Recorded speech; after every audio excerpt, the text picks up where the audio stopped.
Hello friends, welcome to my YouTube channel. आज हम पढ़ने जा रहे हैं क्लास 6 हिस्ट्री का chapter 2 from hunting gathering to growing food. Tushar की स्टोरी से हमें सब चीज़ें समझाने की कोशिश की गई हैं। Tushar's train journey. Tushar was going from Delhi to Chennai for his cousin's wedding. Tushar जो है वो यहाँ पे जो बच्चा है वो दिल्ली से चेन्नई की तरफ ट्रैवल कर रहा है और वो वहाँ जा रहा है ताकि वो अपने कजिन्स की वेडिंग अटेंड कर सकें। They were traveling by train and he had managed to squeeze into the window seat, his nose glued to the glass panel. अब जब वो ट्रेन में ट्रैवल कर रहा था तो किसी प्रकार उसने विंडो सीट हासिल कर ली, उस पर बैठ के उसने ट्रैवल किया। अब जब वो विंडो सीट पे बैठा तो वो बाहर की तरफ देख रहा था और बाहर की तरफ जब वो देख रहा था तो बिल्कुल मतलब उससे चिपक के देख रहा था। उसकी जो नोज़ है वो पूरी ग्लास के ऊपर एकदम फ्लैट नहीं हो जाती, अपन ऐसे अगर ग्लास पे अपनी नोज़ को आगे चिपका के रखो तो इस प्रकार से वो बाहर चीज़ें देख रहा था। As he watched trees and houses fly past his uncle tapped his shoulder and said. अब जब वो विंडो से बाहर देख रहा था तो उसने देखा कि वो आगे ट्रेवल कर रहा है और जब वो आगे की तरफ ट्रेन बढ़ती जा रही है तो जो हाउसेस है और जो ट्रीज़ है वो पीछे जाते जा रहे हैं। उसी टाइम पे उसके अंकल जो है उसके शोल्डर पे हाथ रखते हैं अपना और उससे पूछते हैं, do you know that trains were used about 150 years ago and that people began using buses a few decades later. उसके अंकल उससे पूछते हैं कि क्या तुम्हें पता है ये जो ट्रेन्स हैं ये बस कुछ 150 ईयर्स पहले ही आई हैं और उसके बाद में फिर बसेस आई। बसेस को आए ज़्यादा टाइम नहीं हुआ है। डिकेड का मतलब होता है अ पीरियड ऑफ 10 ईयर, 10 साल। जैसे 10 साल जो होते हैं उसे आप बोलोगे 1 डिकेड। अगर 20 साल हो गए तो आप उसे बोलोगे 2 डिकेड्स। तो बसेस जो है वो कुछ डिकेड्स पहले ही आई हैं लेकिन जो ट्रेन्स हैं वो कुछ 150 ईयर्स पहले आई है, मतलब ये हो गए 15 decades. Tushar wondered, when people couldn't travel quickly from one place to another, did they spend their entire lives wherever they were born? Not quite. अब तुषार जब ये चीज़ सुनता है कि ट्रेन्स तो बस 150 ईयर्स पहले ही आई है तो वो ये उसको पहले तो बहुत आश्चर्य होता है। फिर वो सोच में पड़ जाता है कि जब लोग क्विकली एक जगह से दूसरी जगह ट्रैवल नहीं कर पाते थे तो क्या वो अपना पूरा जीवन एक ही जगह पे बिता देते, मतलब वहाँ जहाँ पे वो पैदा हुए बॉर्न हुए, क्या अपना पूरा जीवन वो वहीं बिता देते थे और कहीं नहीं जाते थे। ये सुनने में उसको थोड़ा मतलब सोचने में उसको थोड़ा अजीब लगा कि नहीं नहीं ऐसा तो नहीं होता होगा। अब आगे बढ़ते हैं हम। The earliest people, why were they on move? We know about people who lived in the subcontinent as early as 2 million years ago. अब ट्रेन्स तो कुछ 150 ईयर्स पहले ही आई है लेकिन ये चीज़ हमें भी पता है कि कंटिनेंट पे तो अर्थ पे जो ह्यूमन बीइंग है, पीपल हैं, वो कुछ 150-200 साल पहले नहीं आए हैं। लाखों साल से यहाँ लिविंग बींग्स रहते हैं। हमने अर्ली मैन के बारे में सुना था, ठीक है, वो तो कितने साल पहले आए थे, तो फिर वो कैसे ट्रैवल करते थे, मतलब लोग ट्रैवल तो करते थे। अब क्या लिखा है कि people who lived in the subcontinent as early as 2 million years ago. क्या लिखा है कि लोग जो हैं वो 2 मिलियन साल से यहाँ रह रहे हैं सब कॉन्टिनेंट में। 2 मिलियन साल हो गए मतलब 20 लाख साल। Today we describe them as hunter gatherers. और आज जब हम उन लोगों की बात करते हैं तो हम उन लोगों को या तो अर्ली मैन बोलते हैं या आप उन्हें, यहाँ पे क्या लिखा है, उन्हें क्या बोलते हैं, Hunter gatherers. The name comes from the way in which they got their food. अब जिस प्रकार से वो अपना फूड पाते थे पहले के टाइम में, आज तो हम अर्न करते हैं, शॉप पे जाते हैं, परचेस करते हैं, लेकिन पहले के लोग जो थे वो हंटर गैदरर्स हुआ करते थे, इसीलिए हम उन्हें हंटर गैदरर्स नाम से भी बुलाते हैं। Generally they hunted wild animals, caught fish and birds, gathered fruits, roots, nuts, seeds, leaves, stalks and eggs। क्या लिखा है कि जनरली वो जीने के लिए या तो वाइल्ड एनिमल्स का शिकार करते थे, नदी किनारे रहते तो फिशेस वगैरह का, बर्ड्स वगैरह का, आसपास जो पेड़ पौधे हैं उनसे फ्रूट्स, रूट्स, नट्स, सीड्स, जितनी भी चीज़ें वो उसकी खा सकते हैं, ठीक है। लीव्स वगैरह से कपड़े वगैरह बना लेते थे, स्टॉक्स, एग्स, ओके। तो या वो हंटिंग करते थे और गैदरिंग करते थे और इसीलिए उन्हें हमने क्या कहा, hunter gatherers. Hunter gatherers move from place to place, there are many reasons for this. अब वो जो हंटर गैदरर्स थे, ऐसा नहीं है कि वो जहाँ पे रहते थे या जहाँ वो पैदा हुए वहीं पे वो रहते थे, वो भी एक जगह से दूसरी जगह ट्रैवल करते थे।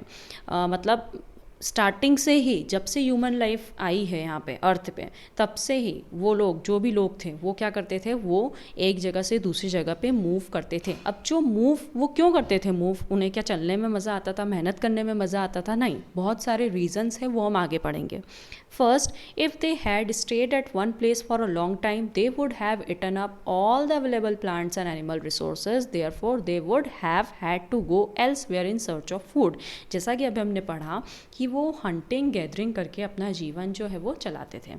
अब जिस जगह पे वो रहते हैं वहाँ पे वाइल्ड लाइफ जो है, ओके, मतलब ऐसा तो है नहीं कि आज मैंने एक गोट को, बकरी को मार के अपन ने खाया तो अगले दिन फिर एक बड़ी सारी बकरी अपने को वहाँ मिल जाएगी, रोज़ एक एक बकरी मिल जाएगी, पॉसिबल तो नहीं है। या फिर अगर आप पेड़ों की बात करें तो एक पेड़ के आपने लीव्स ले लिए, आपने उसके फ्रूट्स ले लिए, तो ऐसा तो है नहीं दूसरे दिन और फ्रूट्स आ जाएंगे, ओके। तो कम से कम साल भर लगेगा। जैसे मैंगो ट्री हो गया, कुछ सीजनल ट्रीज़ भी रहते हैं, तो उनको, क्योंकि वो एनिमल्स और प्लांट्स पे डिपेंडेंट थे, इस कारण से उन्हें वो एक जगह पे ज़्यादा टाइम टिक नहीं पाते थे, उन्हें ट्रैवल करना पड़ता था, उन्हें दूसरी जगह पे अपने फूड की सर्च के लिए जाना पड़ता था। Second, animals move from place to place इधर in search of small prey और in case of deer and wild life, wild cattles in search of grass and leaves. अब क्या लिखा है कि अब जैसा कि हमें पता है कि वो प्लांट्स और एनिमल्स पे डिपेंड करते थे, तो प्लांट्स तो चलो उसी जगह पे, लेकिन जो एनिमल्स है जिनका वो शिकार करेंगे, वो एनिमल्स भी तो एक जगह से दूसरी जगह मूव कर रहे हैं। एनिमल्स क्यों मूव कर रहे हैं? मान लीजिए एनिमल है, वो जैसे लॉयन हो गया अपना, ओके, तब लॉयन तो थोड़ा मुश्किल है उसका शिकार करना, लेकिन मान लीजिए लॉयन है जो कि सिर्फ दूसरे जानवरों को खाता है, तो वो क्या करेगा, छोटे छोटे प्रे उसको भी खाना चाहिए, तो उनका शिकार, छोटे छोटे एनिमल्स का शिकार करने के लिए वो क्या करेगा, वो दूसरी जगह पे जाएगा। उस कारण से हंटर को भी क्या करना पड़ेगा, दूसरी जगह जाना पड़ेगा, क्योंकि उसे उसका शिकार करना है। अब मान लीजिए अगर हम डियर की, गोट की, जो वाइल्ड कैटल्स होती, जंगली जो जानवर हैं जो प्लांट्स और लीव्स खाते हैं, अगर हम उनकी बात करें तो जो डियर है और वाइल्ड कैटल्स हैं उन्हें भी खाने के लिए खाना चाहिए, तो वो ग्रास और लीव्स की सर्च में एक जगह से दूसरी जगह जाएंगे, और उनका शिकार करने के लिए जो हंटर है उसे भी क्या होगा, उसे भी ट्रैवल करना पड़ेगा। That is why those who hunted them had to follow their movements. क्या लिखा है कि जब ये जो एनिमल्स है ये एक जगह से दूसरी जगह मूव करेंगे, तो जो उन्हें हंट कर रहा है उसे भी उसे फॉलो करना पड़ेगा, एक जगह से दूसरी जगह पे जाना पड़ेगा। तो ये था हमारा second reason. Third reason, plants and trees bear fruits in different seasons. अब प्लांट्स की बात करते हैं, प्लांट्स तो मूव नहीं करते हैं, लेकिन प्लांट्स और ट्रीज़, कुछ ट्रीज़ जो होते हैं वो सीजनल होते हैं, एक पर्टिकुलर सीज़न में, जैसे आम एक पर्टिकुलर सीज़न में आते हैं समर में, ठीक है, वैसे ही हर प्लांट, कुछ सीजनल प्लांट्स होते हैं, तो अगर प्लांट और ट्रीज़ सीजनल हैं तो वो एक पर्टिकुलर सीज़न में क्या होंगे, उन पे फ्रूट्स आएंगे, तो एक ही सीज़न में फ्रूट आएंगे, बाकी के पूरे साल वो क्या करेगा। So people may have moved from season two season in search of different kinds of plants. अब ये भी एक रीज़न है कि चलो कुछ टाइम तो हमने नॉनवेज खा लिया, एनिमल्स खा लिए, लेकिन वो उसके फ्रूट्स भी तो चाहिए, और फ्रूट्स एक पर्टिकुलर सीज़न में ही आते हैं, तो कितनी बार ये लोग सीज़न टू सीज़न क्या करते थे, एक जगह से दूसरी जगह मूव करते थे कि चलो इस सीज़न में यहाँ फ्रूट्स आ रहे हैं तो यहाँ बस जाते हैं, फिर यहाँ पे अगले सीज़न में फ्रूट्स आना बंद हो गए तो वो दूसरी जगह सर्च करते थे जहाँ पे उस सीज़न में फ्रूट्स आ रहे हों, ठीक है, प्लांट्स अच्छा हरा भरा हो, तो वो उस जगह जाके वहाँ बस जाते थे। Fourth, people, plants and animals need water to survive. सबसे मेन चीज़, पीपल, प्लांट और एनिमल्स को सर्वाइव करने के लिए पानी चाहिए। पौधे में भी अगर 3-4 दिन उसे पानी नहीं मिलेगा तो वो मर जाएगा।